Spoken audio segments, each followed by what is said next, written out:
এখন থেকে আপনার প্রিয় সিরিয়ালগুলো ফ্রিতে দেখুন এক্সক্লুসিভলি শুধুমাত্র সান নেক্সটে। এখনই অ্যাপ ডাউনলোড করুন।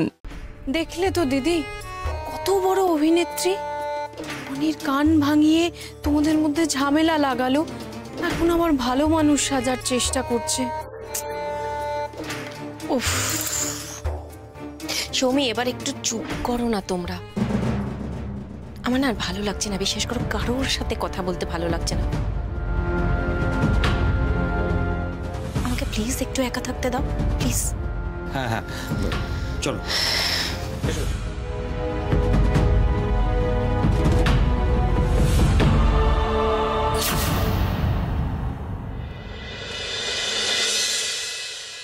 আচ্ছা আপনি এখনো কাজ করছেন, আপনি খাবেন না?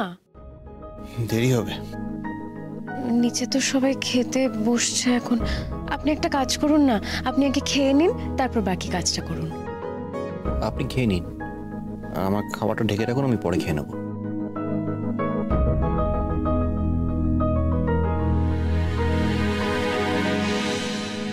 আপনি রাগ করেছেন তাই তো?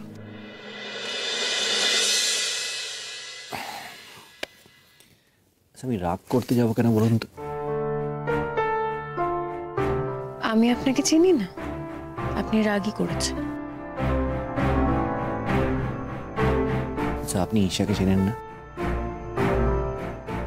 আপনি না বুঝতে পারছেন না জাগৃতি, ঈশার মতলবটা কি। দুদিনের মধ্যে ঈশা কাকিমুনিকে, কাকামুনিকে, এমনকি মাকেও হাতে করে নিয়েছে। মানে কোনোদিন মা ঈশার সাথে তোজোকে স্কুলে পাঠায়?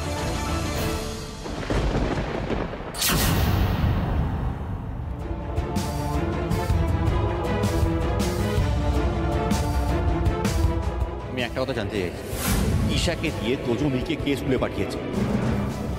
অনি দেখ, আমি তোকে যেটা বলছি সেটা হচ্ছে আমি পাঠিয়েছি, আমি।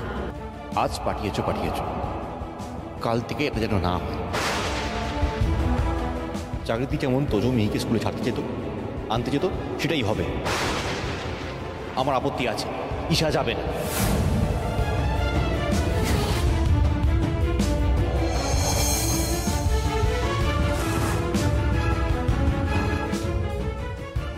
আমি আপনাকে আগেও বলেছি, ঈশার মতলবটা আমি জানি। ও বাড়ির সকলের সাপোর্টটা পেয়ে আপনাকে এই বাড়ি থেকে তাড়িয়ে ছাড়বে। আপনি তাড়িয়ে দিচ্ছেন কি? আমি কি আপনাকে সে কথা বলেছি? তাহলে আপনি ভয় পাচ্ছেন কেন? আপনাকে হারানোর ভয়।